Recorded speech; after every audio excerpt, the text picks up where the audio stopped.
Right then, welcome back to the channel. Let's have a look at the 5 things that we learned watching United and Barnsley last night. I think we're going to start with Marcus Rashford. So 2 goals and 1 assist after a goal in his last game. So much about football is about confidence. And I think Marcus Rashford has, for the last year at least, looked like a player without any confidence. And I don't think he's certainly at the finished sort of article level just yet at all, but it's nice to see him scoring goals, playing with a smile on his face and trying things, like playing with a little bit of risk, and you can't do that without confidence. His finishes were clinical. There were some nice touches in the build-up for his first one as well. He was brave. He had conviction in his actions. I hope he kicks on, because he is capable of going on the sort of runs which saw him get that 30 goals that we saw him get. And we would be in a far better place as a football team if we had Marcus Rashford doing that for us. Secondly, Garnacho. Now, absolute live wire. I don't think it was the most polished performance from Garnacho, but his ability to just find a way to score or get an assist is uncanny. Like, the 2 finishes were dead-eye finishes. But the instinct to shoot at the times that he did, fantastic. And he probably should have had a hat-trick as well. He's got what you would probably call a goldfish mentality. Cristiano Ronaldo had this sort of thing, which is like, he can have 9 shots and miss them all, but the 10th one's going in. And actually, if he misses the 10th, in his head, the 11th is going in. I just need the ball. And, that sort of self-belief, that relentlessness, I can imagine he's an absolute nightmare to play against, and he's probably an absolute nightmare in training because of it. He has started the season on absolute fire. And I think it's a real good thing. Him and Marcus actually linked up really, really well together. And it might be something that Ten Hag's going to have to consider. While Højlund's out, does he need to find a way to bring Marcus and Garnacho into the team? We will have to see. It might not necessarily be an either-or thing. It might be a how do we get them both into this? Because, if they're both scoring, well, they both have to play, don't they? Simple as that. Right, listen up, everyone. We've all got our own bad habits, right? Whether it's biting your nails, spending too much time on your phone, or, the other one. It's tough to break free. But what if I told you there was a new healthy way to handle certain cravings? Introducing Fume. Now, that's the sponsor of today's video, and it's a leader in the flavoured air category. And it's a revolutionary flavoured air device. It smells like chewing gum. Right, it smells awesome, to be fair. It's a revolutionary flavoured air device that is designed to be the perfect alternative and an enjoyable way to fill that void in a natural, guilt-free way, giving you something to reach for without any of the downsides. Now, it's an award-winning flavoured air device, and it's actually really cool looking, and it's quite satisfying to use. It's really well made, it's quite weighty, it's got a high quality design, and it looks cool. It's not addictive, there's no nicotine, no batteries, no toxic flavours, and it's a pretty good way to replace a bad habit with a good one. Now, you can get all sorts of different flavours. There's cinnamon hearts, there's black licorice, there's going to be something for everyone. This is spearmint, and it's pretty popular because it's refreshing, gives a nice clean sensation without none of the guilt. It draws flavour into your mouth, not your lungs. It's total guilt-free alternative if you're trying to ditch a bad habit. There's no vapor. You can use it anywhere, and it's going to help with things like anxiety. There's all sorts of magnets, snaps and clicks, and all you got to do is sort of spin it around and adjust how much airflow comes in. If you've got a bit of a habit that you're trying to kick, then this is a bit of a game changer. If you're looking to replace a bad habit with something new and something that's guilt-free, then there's over 300,000 people have had a bit of a success story with trying it, and there's a limited time only. If you use the code Stephen Howson, that's STEPHENHOWSON, then you're going to get a free Fume base when you order your journey pack. So head over to tryfume.com. That's tryfum.com. Use the code Stephen Howson or scan the QR code on the screen to get your free Fume base right now. Ugarte. So he did win the ball back brilliantly for Garnacho's second. He probably was a little bit off the pace, and maybe a second late with a couple of the challenges. Probably lucky not to get punished, actually. But there were some really good movements on and off the ball from him. I think he's just not match fit. And I think a little bit of fine-tuning, he's going to be a superb addition. There's a aura about him. Would you agree? There's like a bit of a presence about him, isn't there, where you kind of go, there's some afoot here with him. I can't quite put my finger on it with him just yet, but there's like a little twinkle in the eye almost with Ugarte, isn't there? Very excited to see what he does after 5 or 6 games playing with us. I think he'll be a big addition for us. Number 4, professional performance. It's our biggest victory under Ten Hag. I think someone said it's like our 7th biggest victory like of all time, which wouldn't surprise me in all honesty. But that's fantastic, isn't it? People want to downplay, oh, it's only Barnsley, as if you're celebrating for beating Barnsley. Yeah, I am actually unapologetically so.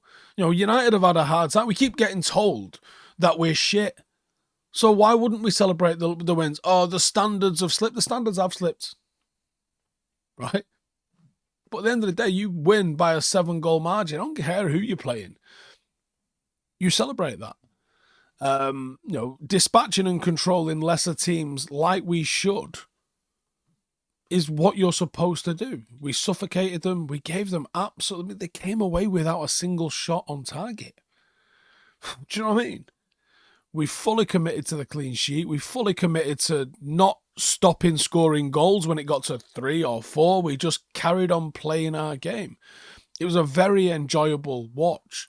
A brace for Eriksen can't go unnoticed as well. Eriksen getting into the box late in the game just shows you how controlling that performance was. And then obviously, looking ahead, this momentum...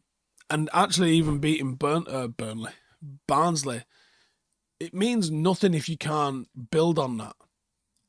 But there's some good momentum. 10 goals and 2 clean sheets in 2 games is good momentum. If you can go and get another clean sheet and a win at Selhurst Park, which is a difficult, tricky, weird, awkward place to go to, right? They're not amazing, but they have got the ability to fuck you about. And they've got some good footballers there too. If we can go there, we can start to feel some serious encouragement. This was like a nice little box tick against Barnsley. It was a nice little box tick to say, yeah, do you know what? A couple of things are going well here. And there's a few other sort of talking points sort of surrounding this. We saw Erik Ten Hag using the squad.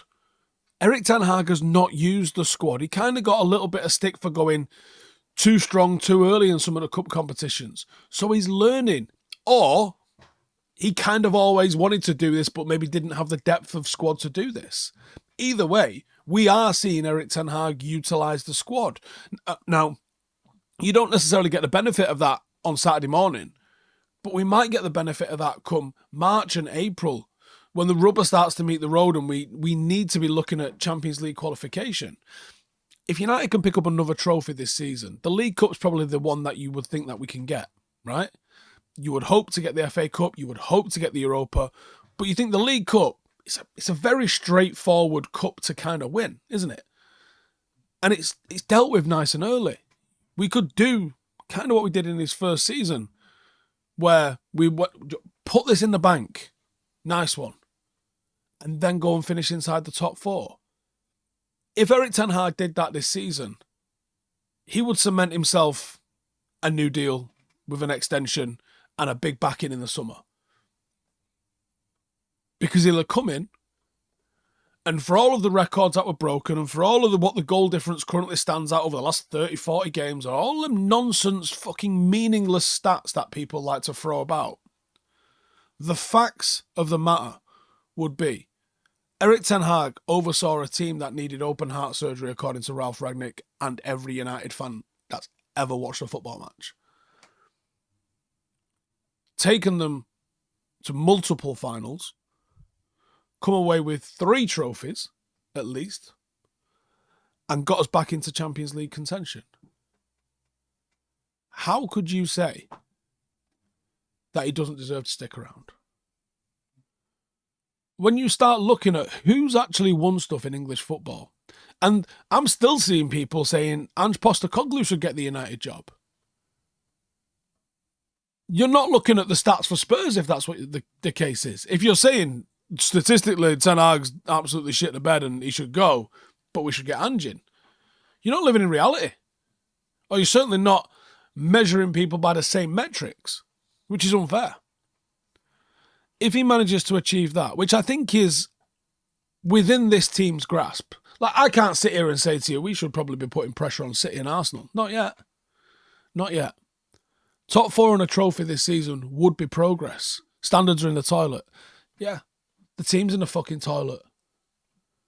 You know, Ralph Rangnick told you this team needed open heart surgery. You can't listen to that, repeat that, and then go, well, why didn't we win the league? Listen to the man. And then you have to build on that. Obviously, you have to then go and repeat that top 4 qualification. And maybe you don't get a trophy, but maybe you come third and actually have a real good go at it. Those are the things that you've got to start putting in place. Anyway, before you go, I'll throw a link in the description. We've just released the latest Howson IRL video today, and we should have, well, we've got quite a few already sort of banked and in the can ready to go. But I really appreciate it if you can go and check it out and give us your thoughts on it. I've lost a little bit of temper. You'll probably see it in my old boat race. Some of the reasons why are in that video. So please go check it out. Subscribe over there if you've never had a look at Howson IRL. And otherwise, let me know your thoughts on last night's game. I'll see you in the next one. Laters. Hey, thank you for watching the video. If you are new around these parts, then don't forget to subscribe. My channel is proudly supported by my community on Patreon. If you'd like to get a little bit of extra content, a Discord group, meetups, five-a-side games, weekly podcasts, behind the scenes, and even an occasional bit of transfer news as and when I get it, then for the price of a pint, you can show your appreciation for the content that we make and get some goodies for doing so as well. Check the link in the description or click the button right here. You'll also find all of my socials here too if you want to follow me on any of those platforms. Nice one.